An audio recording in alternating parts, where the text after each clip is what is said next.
Welcome to MMA Dogs. My name is Hector. This is my dog Dan. What's up? And we just want to take a second to thank all our viewers and subscribers. You know, it really motivates us and keeps us going forward. Seeing you guys leave those comments and liking our videos. Thank you for doing that. Liking our Facebook page. Thank you for visiting and liking that. Also, our homepage. You know, we've got a website. So go ahead and check that out, MMAdogs.com.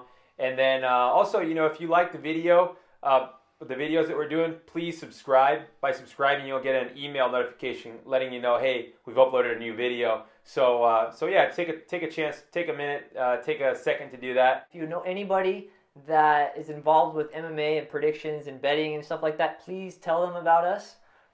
We really appreciate the support. And if you have any questions for us at all, please comment below and we'll get back to you as soon as we can. Yep. So tonight we're going to take a look at UFC 155. So let's dive into it. We'll break down these fights. Let's take a look at a middleweight matchup between Tim Boetsch and Costa Philippou. For this particular fight, we'll take a look at Costa's last two fights. Most recently, he beat Ricky Fukuda via decision. In the fight before that, he beat Court McGee via decision as well.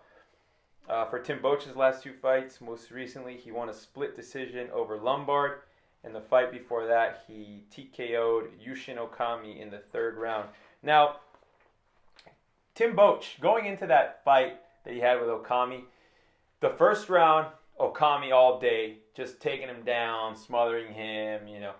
Second round, same thing, Okami, and I wouldn't be surprised if they scored either maybe the first round, maybe the second round as a 10-8. You know, that's how dominating Okami was being. Boetsch pretty didn't bad. do anything. Yeah. And then the third round rolls around, right? Third round rolls around, and you hear Tim Boetsch's corner say, you got to knock him out. You got to knock him out, Tim. You got to knock him out. Now, usually, first of all, a lot of times corners don't even say that. They don't even realize, hey, you're losing this fight, man. You got to knock him out. You know, I would say, I don't know how often they do it or not, but I don't know if it's 50% or 60%, but a lot of times I notice that the corners aren't honest with their fighter. They don't say, hey, you're losing this fight, just like Tim Boetsch's corner was, right? I mean, a lot of times that, right? they go, oh, it's close. You might have got it. You might have got it. No, you need to go out there and finish, yeah, right? you need to go out there and finish the fight. So he's got that going for him. Not only does he have that going for him, he goes out there and knocks him out. And in less than a minute into the third round. In less than a minute. He He really took that nickname, right? The Barbarian. Yep. He just went out there, I don't care if we're in Japan or not. Boom, lands an uppercut or some kind of, what was it, just a fury of punches, just an uppercut. Yeah. You see Okami. And just kind of like, oh, what's going on? Yeah, well, what the hell? This isn't the way the fight was supposed to go. Oh, He's I'm on tired, the ground, I'm tired. what is going on? And you see him go to the ground, you see him give up, and then he just gets, the ref steps in and everything like that. So, I was very impressed by that. Very impressed by that. Wow, this guy, he's on the come up, and you see Tim Boetsch's celebration. Yeah, he gets all pumped up. What a great moment there. I really like that fight a lot. And then he goes out and he fights against Hector Lombard. And man, that fight was just such a boring fight to watch. I'm just sitting there waiting. Wait, all right. Actually, I was so bored I stood up. I stood up out of my chair. All right, come on. I'm thinking, all right, I want to see. First, I wanted to see Lombard, you know, land just a knockout, just a fury of punches. Wow, just knock him out. And then I was like, oh, shoot, if Lombard's not going to do anything, well, come on, Boetsch, do something like you did Okami. Yep. I'm sitting there saying, come on, do something. Nobody's doing anything. I'm sitting there watching the fight. And, of course, it goes to decision. And, of course, it's a split decision. And, you know, I was not impressed with what I saw from either one of those guys there. And I'm thinking to myself, man, maybe Boetsch, not that it was a fluke, but maybe he's not as good as, you know, I originally thought he was. So I'm thinking to myself, all right, well, we got Boetsch here coming in there against Lombard, and he's freezing up, and he's not really doing much. And I take a look at Costa, and I know what I'm going to get out of Costa. He is 33 years old, but I still see him improving. With this fight he had with McGee, and this fight he had with Fukuda, you know, he uses a smart game plan, and he's training up there with Chris Weidman. You know, he's up there training with Weidman, so he's got a good sparring partner in him. And Weidman was supposed to fight Boetsch, a fight that I had Weidman all day, 5 stars Weidman all day.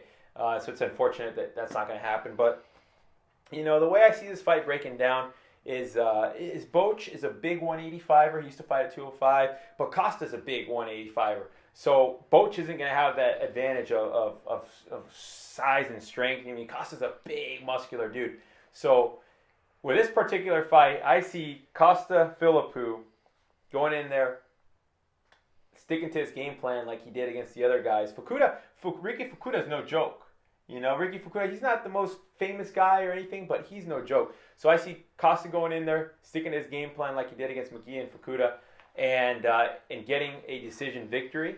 So I see, I don't think Costa will get the finish, but I definitely believe that he will win a decision.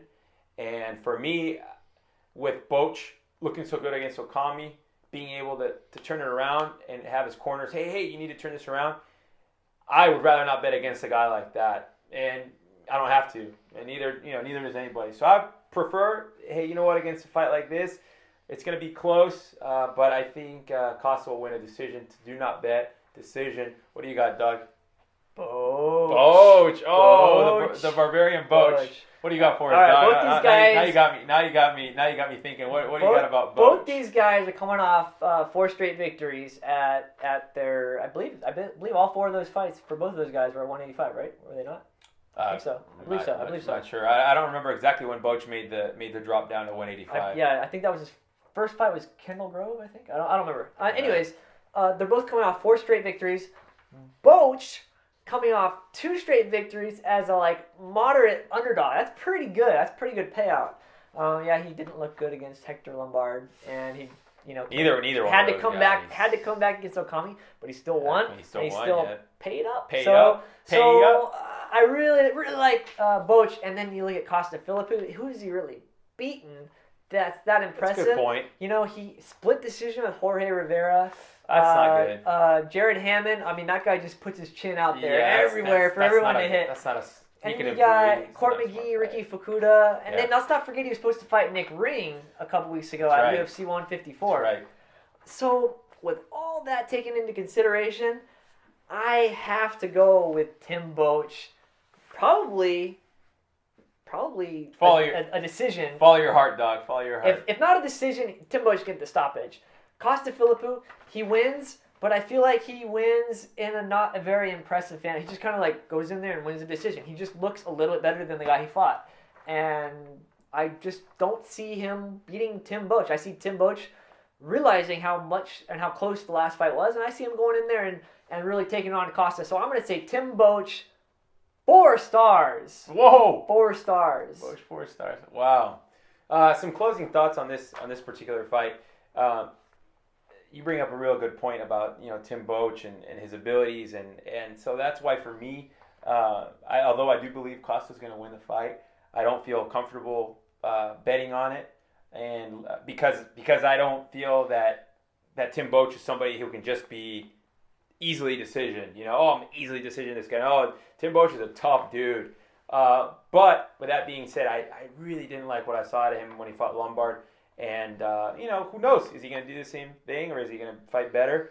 But with Costa, like I said, I know what I'm going to get out of him. And you brought up a good point about his decision with Jorge Rivera, a split decision. Jorge Rivera, he's a good fighter, but, a split decision, I really don't like that.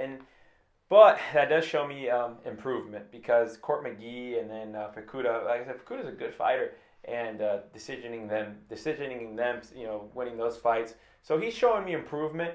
I know he's got real good boxing, but I can't count Tim Boetsch out. My dog's got Tim Boetsch at 4 stars. I'm not sitting here saying that my dog's wrong or anything like that. But by the same token, I see what my dog recognizes in Boetsch. So I'm still going to stick to my guns here. I'm going to say Costa via decision. Do not bet. But my dog here has got Boetsch 4 stars. He's going to come back better than he was in his last fight. Oh, So there you have it, folks. There you have it. Boetsch. And we'll have to see. We're really excited for this fight card. We can't wait. We can't wait till we're in Vegas, December 29th, watching the main, not only the main card, but also the preliminary cards. We got Chris Lieben on the prelims. We got a bunch of other good fights on the prelims, and we can't wait. So we'll talk to you then. We'll see you then.